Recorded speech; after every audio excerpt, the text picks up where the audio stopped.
Hello mga ka-IPPG Vlog. Mayroon akong ibabahagi sa inyo na isa na namang YouTube tutorial.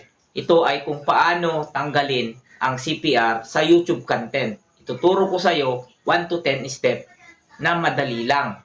At kung habang ikaw ay nanonood dito sa content na ito, kung hindi ka pa nakapag-subscribe, please subscribe. At mayroon akong bagong mga text na ginawa para sa perks nyo. Pwede nyo kunin, iscan nyo lang itong QR code na ito.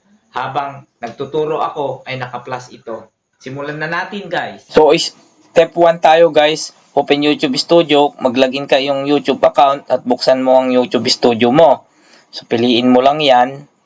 And then, step 2, click yung content sa kaliwang menu. I-click yung content dyan, makikita mo. And then, sa susunod na step, pangatlo, piliin ang video na may copyright claim. Hanapin ang video doon sa pangatlong column, yung may tapat ng restriction. And then, pang-apat, tignan mo yung details kung saan yung copyright restriction. And then, pang-lima, makikita mo dito kung ano ang content na na-claim at kung sino ang claimant. Take mo yung take action. After dyan, ay may makikita ka dun sa step number 6 na iti-take action mo kung ano yung pipiliin mo dyan. I-trim out segment, replace song, or erase song. After dyan, magkakaroon ka ng trim out segment. Piliin ang start at end ng bahagi na may claim. And then, i-preview mo muna pagkatapos mong i-click yung preview.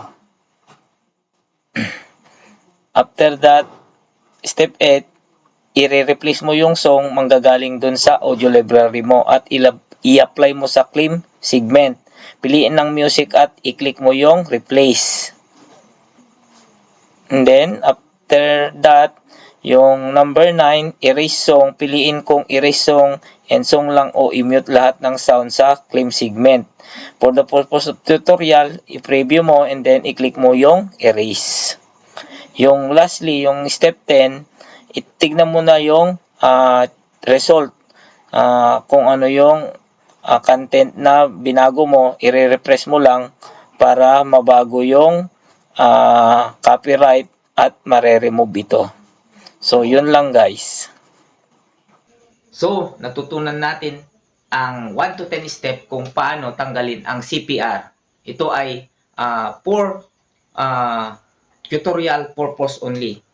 At kung mayroon kang natutunan sa video na ito, please like and share. At ganun din guys, yung QR code na ito ay libreng perk na pwede nyong magamit sa inyong mga customized perk.